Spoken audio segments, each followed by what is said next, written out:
ప్రభునందు నాకు అత్యంత ప్రియమైనటువంటి వాళ్ళారా, మన ప్రభువును రక్షకుడునైనటువంటి యేసుక్రీస్తు వారి యొక్క శుభనామంలో మీ అందరికీ నా హృదయపూర్వకమైనటువంటి శుభములు వందనములు తెలియజేస్తున్నాను. ఉదయకాల సమయంలో దేవుని వాక్యాన్ని ధ్యానం చేసుకుందాము. ఈరోజు వాక్య ధ్యానము కొరకు మనం తీసుకున్నటువంటి లేఖన భాగము మత్తయి సువార్త 26వ అధ్యాయము 41వ వచనం చదువుకుందాం.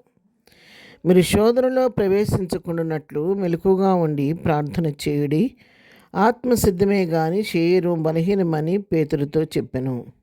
ఆమేన్. దేవుని నామమునకు మహిమ కలుగును గాక. ఈ వాక్య భాగాన్ని మనం గమనించినట్లయితే స్వయంగా మన ప్రభు అయినటువంటి యేసుక్రీస్తు వారి పలికినటువంటి మాటలు, మరి తన శిష్యుడైనటువంటి పేతురుతో చెప్తున్నటువంటి మాటలు. ఈ సందర్భం ఏంటంటే, మన ప్రభు అయినటువంటి యేసుక్రీస్తు వారు సిలువకు వెళ్ళబోయే ముందు ఆయన గెత్సేమనే తోటలో బహుగా దుఃఖాక్రాంతుడై ప్రార్థిస్తున్నటువంటి సమయం.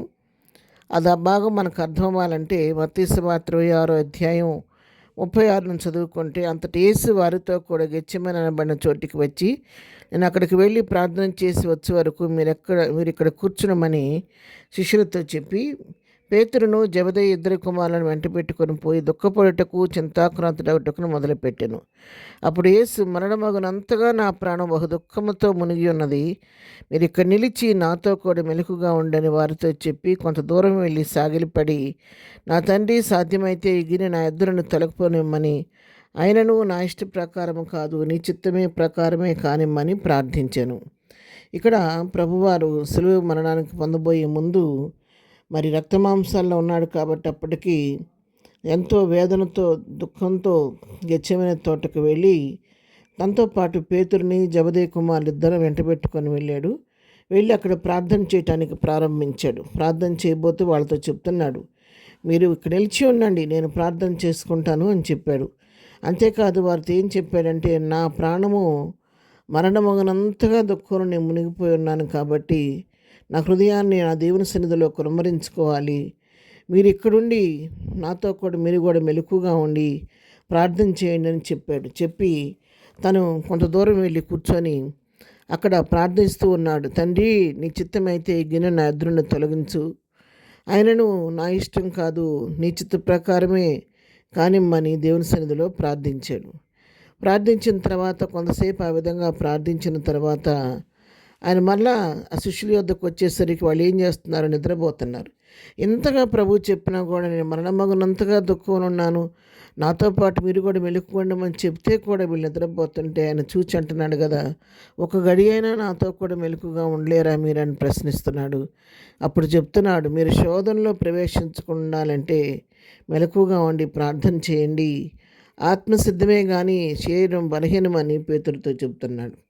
శోధనలో ప్రవేశించకుండా ఉండాలంటే ఏం చేయాలంటే ప్రార్థన చేయాలి. ప్రార్థన వల్ల మాత్రమే శోధనను మనం జయించగలుగుతామనే సత్యాన్ని ఇక్కడ దేవుడు మనకు నేర్పిస్తూ ఉన్నాడు.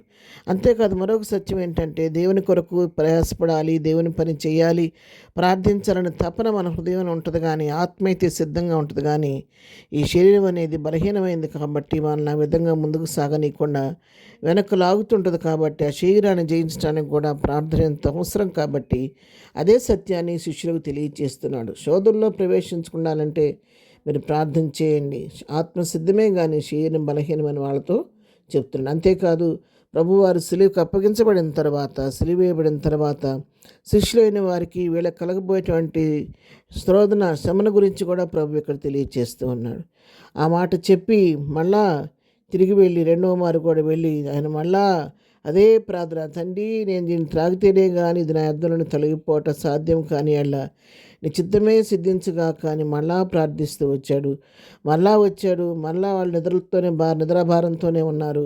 మళ్ళా విడిచిపెట్టి వెళ్ళాడు. మళ్ళీ మాటలు చెబుతూ దేవుని సన్నిధిలో ప్రార్థిస్తూ వచ్చాడు.